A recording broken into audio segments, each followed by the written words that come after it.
Agar buni jiddiy travertin deb o'ylayotgan bo'lsangiz, adashasiz. Bu naturalniy travertin tosh mana. Ko'rdingizlarmi? Xuddi mana shunday fasada mana shu granit, ya'ni travertin toshdan bo'ladigan bitta domni ko'rsataman sizlarga. Bu yerdan magazin sotiladi. Ham magazin, ham kvartira qilib foydalansa bo'ladi. Lokatsiya shunchaki bomba. Hozir biz ko'rib turgan joyimiz mana shu magazinning yarim qismi bo'lyapti. 84 metr kvadrat umumiy maydoni mana qilib bo'lib, bu yog'ini yashash xona sifatida ham foydalansangiz bo'ladi yoki ochib tashlab kattaroq magazin qilsangiz ham bo'ladi. Bu yoqdan ham kirish eshigi, ham bu yoqdan katta globni kirish eshigi bo'ladi. Ko'pchilik magazin so'rashadi, magazin bo'lsin deydi. Mana sizlarga ham magazin, ham uy. Xohlang yarimini uy qiling, yarimini magazin qiling. 84 metr kvadrat juda chiroyli proyekt skvazna tushyapti. Mana ham domning oldida, ham orqasida kirish eshiklar, derazalar bo'ladi. Xo'p, manzilni tushuntirib o'tamiz. Qorasuv massivida bugungi manzilimiz.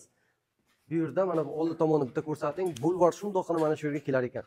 Ya'ni Qorasuvda boshlangan kichikroq bulvarimiz mana shu yerdan o'tib ketar ekan. Mana bu devorlar, parniklar olinadi, o'rni juda ham kattagina bog' bo'lar ekan. Xo'p, bu yangi Qorasuv massivida bo'lyapti. Yangi Qorasuv massivining qurilish qismida, ikkinchi Qorasuvda eng kirish qismida boshlangan. 9 qavatli bino, juda ham chiroyli ko'rinishda, sifat bomba bo'lyapti. Mana ko'rib turganlaringizdek, bu yerda magazinimiz birinchisi bo'lar ekan. Biz hozir ikkinchisini ko'rsatyapmiz, chunki birinchisida ustalarimizda instrumentlari bor ekan. Demak, narxi 1,5 ming dollar. Yana savdosi bor. Kimga qiziq bo'lsa, ekrandagi raqamlarga telefon qiling. 1 metr kvadrat 1,5 ming dollar. Uyda hammasi emas. Telefon qilamiz. Chiroyli uylarni baraka qilamiz. Hammaga rahmat, sog' va salomat bo'ling.